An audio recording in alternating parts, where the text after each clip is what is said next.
Hello. I'm talking, you're not Okay, talking. sorry, go. Hello. This is a video instructions for installing the Thule bike rack on the back of a hatchback Avant Audi. Do we keep the I know. I steady, just please? wanted. For my dear friend Alfred. So Alfred, here's the hooks. They go on the bottom. We slide them through as such. Okay.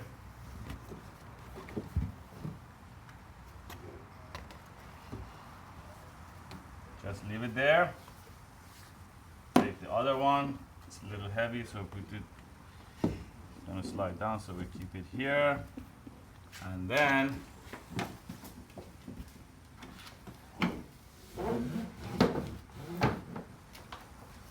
we connect it to the rack as such.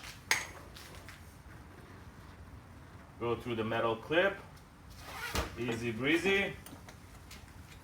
The other one.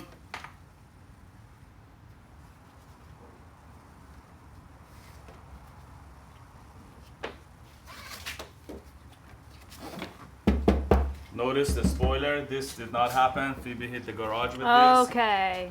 Okay. So that's about it. And then we clip the rest to the sides. This part you understand how to do. Easy breezy. And voila. The bike goes over here. You're just gonna assume that he knows how to do that part? Yeah, he knows. Thank you.